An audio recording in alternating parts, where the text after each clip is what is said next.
As for whether we will join forces with the Popular Party in the next elections, well, we don't know. What is clear today is that the only thing possible against this government is absolute opposition.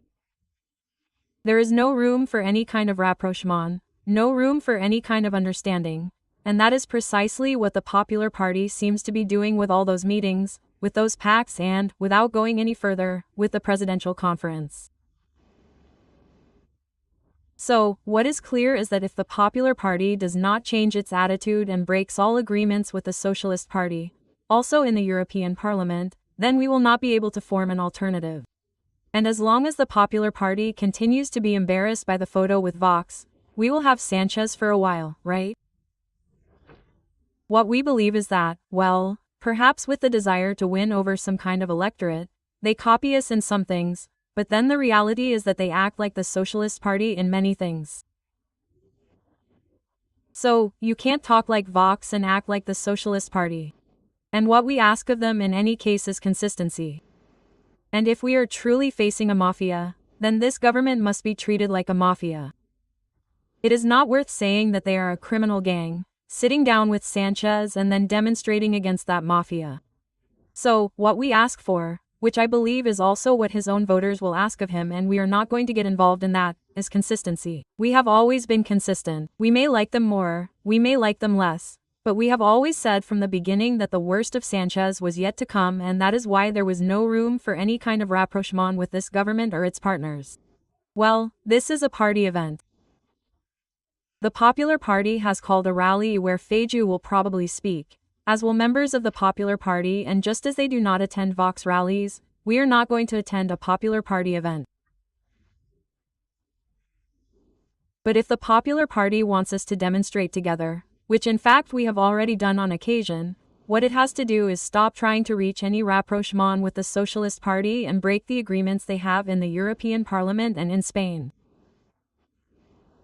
No, we are not exaggerating. In fact, we always say that the worst for Sanchez is yet to come, and we are not exaggerating because the Spanish people can see with their own eyes what is happening. In the case of the amnesty, we had a government that said that it was impossible to grant the amnesty, that it was not in accordance with the Constitution, and we saw several ministers deny it until they were exhausted, but that was until they needed 7 votes to govern.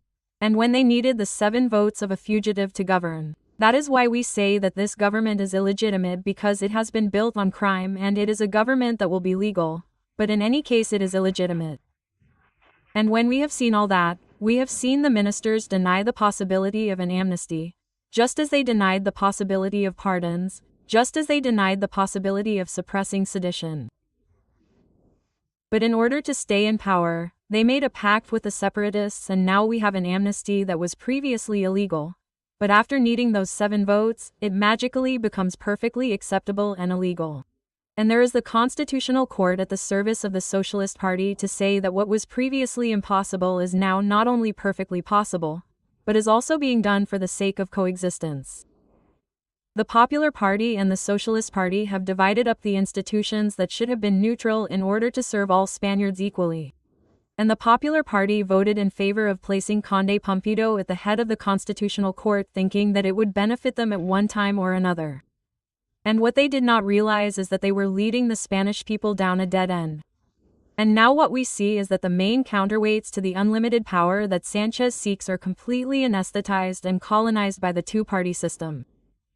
Well, we think that the way forward against Sanchez's government is the pacts in the Balearic Islands and Valencia, because they are pacts in which the solutions that we believe should be applied to the problems that many Spaniards are currently suffering, in this case, in Valencia and the Balearic Islands, prevail. And we have managed to make the Popular Party in those regions see reason and end up rejecting those policies that are truly a failure for our society.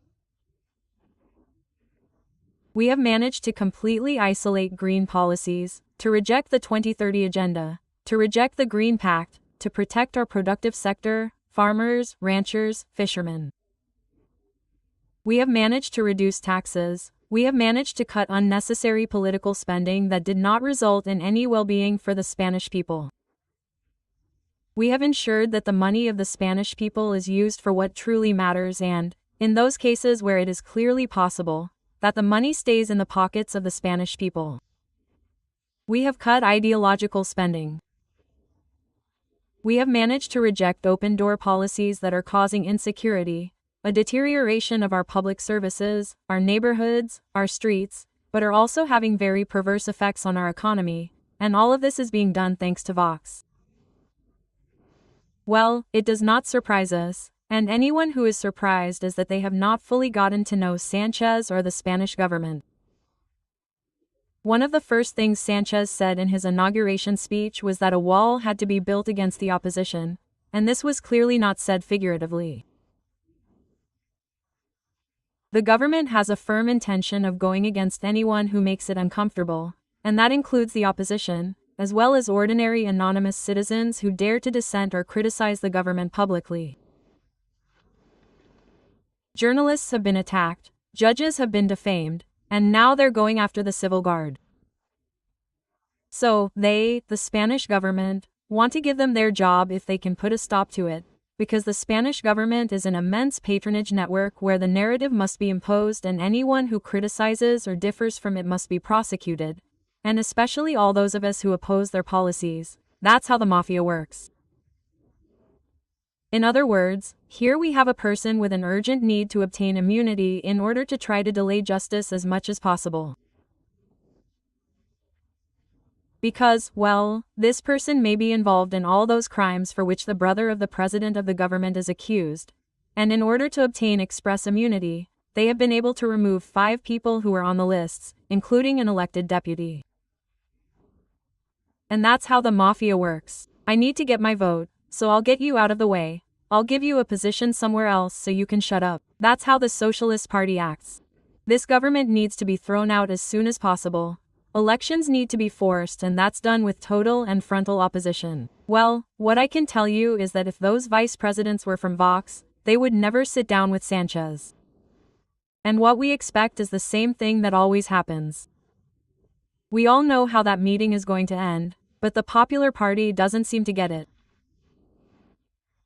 In other words, Sanchez is going to laugh at all Spaniards again and wants to use that meeting to pretend that there is a normal situation in Spain and that a presidential conference can be called without any problem. But what is happening in Spain is not normal. We have a government that has several members. Well, in fact, more people are being charged than ministers surrounding the president of the government.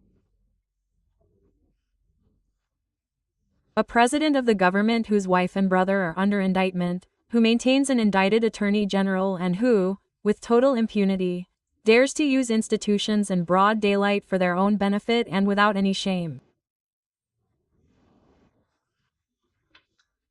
And we are seeing how the Constitutional Court, where it previously said one thing, now says the opposite, and under the orders of the Socialist Party, is going to endorse an amnesty that amounts to endorsement of a coup d'état. That is what the Constitutional Court is going to do, and that is what all the institutions that are at the service of Sanchez are going to do. Obey his dictates. And if we truly believe in this situation and truly believe in that slogan of the mafia or democracy, well, if you think it is a mafia, you cannot sit down with the mafia. We believe that it is profoundly counterproductive and reckless because it will confuse the Spanish people. Nothing that is happening in Spain is normal, and therefore it is not right to sit down with Sanchez. If the Popular Party stood Sanchez up, things would be different.